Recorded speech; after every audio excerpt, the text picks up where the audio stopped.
ಬಾಗಲಕೋಟೆಯಲ್ಲಿ ರಾಜಾರೋಷವಾಗಿ ಅನ್ನಭಾಗ್ಯಕ್ಕೆ ಕನ್ನ ಹಾಕ್ತಿದ್ದಾರೆ ಖದೀಮರು.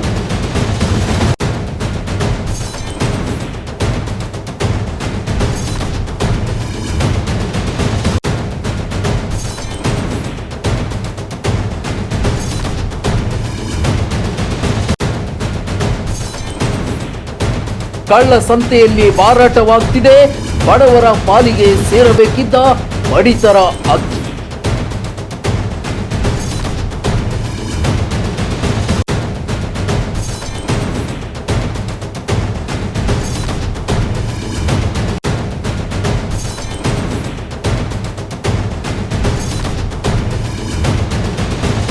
ರೆಡ್ ಹ್ಯಾಂಡ್ ಆಗಿ ಸಿಕ್ಕಿಬಿದ್ರೂ ಕ್ರಮವಿಲ್ಲ, ಶಾಮೀಲಾಗಿದ್ದಾರ ಅಧಿಕಾರಿಗಳು. ರಾಜ್ಯದ ಜನರು ಒಂದೊತ್ತಿನ ಊಟ ಇಲ್ಲದೆ ಉಪವಾಸ ಮಲಗಬಾರದು ಎಂದು ಸಿದ್ದರಾಮಯ್ಯ ಸರ್ಕಾರ ಅನ್ನಭಾಗ್ಯ ಹೆಸರಿನಲ್ಲಿ ಒಂದು ಒಳ್ಳೆ ಯೋಜನೆಯನ್ನ ಜಾರಿಗೆ ತಂದಿದೆ. ಆದರೆ ಬಡವರ ಅನ್ನದಲ್ಲಿಯೂ ದುಡ್ಡನ್ನೇ ನೋಡೋ ಕೆಲವು ಕಳ್ಳ ಖದೀಮರಿಂದ, ಅಧಿಕಾರಿಗಳ ನಿರ್ಲಕ್ಷ್ಯದಿಂದ, ಕೆಲವು ಫಲಾನುಭವಿಗಳ ದುರಾಸೆಯಿಂದ ಈ ಯೋಜನೆ ಪಕ್ಕಾ ಹಳ್ಳ ಹಿಡಿಯುತ್ತಿದೆ. ಬಡವರಿಗೆ ಸೇರಬೇಕಿದ್ದ ಪಡಿತರ ಅಕ್ಕಿ ಕಳ್ಳ ಸಂತೆಯಲ್ಲಿ ಎಗ್ಗಿಲ್ಲದೆ ಮಾರಾಟವಾಗುತ್ತಿದೆ. ಚಾಲುಕ್ಯರಾಳಿದ ನಾಡು ಬಾಗಲಕೋಟೆಯಲ್ಲಂತೂ ಕೆಲವರು ಖದೀಮರು ರಾಜಾರೋಷವಾಗಿ ಅನ್ನಭಾಗ್ಯದ ಅಕ್ಕಿಗೆ ಕನ್ನ ಹಾಕ್ತಾ ಇದ್ದು ಇದಕ್ಕೆ ಕಡಿವಾಣ ಇಲ್ಲದಂತಾಗಿದೆ. ಹೌದು ವೀಕ್ಷಕರೇ, ಅಕ್ಕಿಗೆ ಕನ್ನ ಹಾಕೋ ಕೆಲಸ ಎಗ್ಗಿಲ್ಲದಂತೆ ನಡೆಯುತ್ತಿದೆ. ಕೆಲವು ನ್ಯಾಯಬೆಲೆ ಅಂಗಡಿಯವರಿಂದ ಮತ್ತು ಕೆಲವು ಫಲಾನುಭವಿಗಳಿಂದಲೇ ಅಕ್ಕಿಯನ್ನ ಖರೀದಿಸುತ್ತಿರುವ ಏಜೆಂಟರುಗಳು ಕೊನೆಗೆ ಈ ಅಕ್ಕಿಯನ್ನ ಜಿಲ್ಲೆಯ ಮೂಧೋಳ, ಬಾದಾಮಿ, ರಬಕವಿ, ಬರಹಟ್ಟಿ ತಾಲೂಕು ಹಾಗೂ ತೇರದಾಳ, ಮಹಾಲಿಂಗಪುರ, ಲೋಕಾಪುರ ನಗರಗಳಿಂದ ಸಂಗ್ರಹಿಸಿ ಹೊರ ರಾಜ್ಯಕ್ಕೆ ಸಾಗಿಸ್ತಾ ಇದ್ದಾರೆ.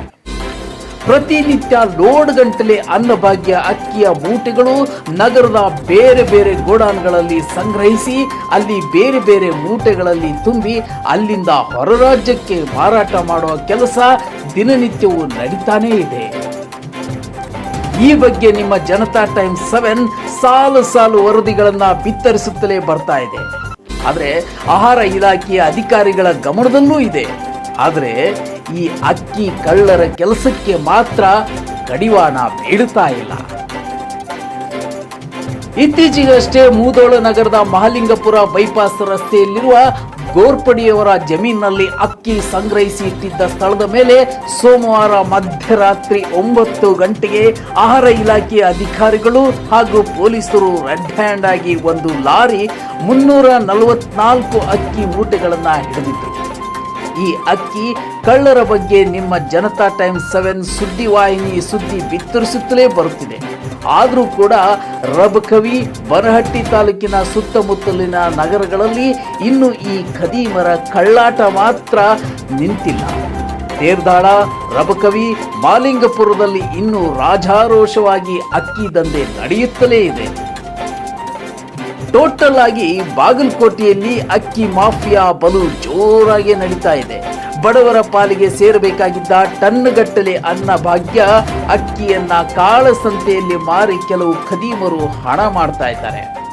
ಇಷ್ಟೆಲ್ಲ ರಾಜಾರೋಷವಾಗಿ ಪಡಿತರ ಅಕ್ಕಿ ಕನ್ನ ಹಾಕ್ತಿದ್ರು ಇದಕ್ಕೆ ಕಡಿವಾಣ ಹಾಕುವ ಕೆಲಸ ಮಾತ್ರ ಯಾವ ಅಧಿಕಾರಿಗಳಿಂದಲೂ ಆಗ್ತಾ ಇಲ್ಲ.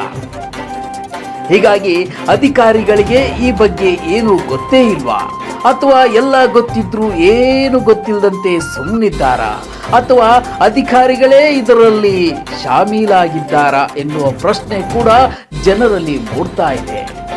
Bureau report, Janata times 7 Kannada.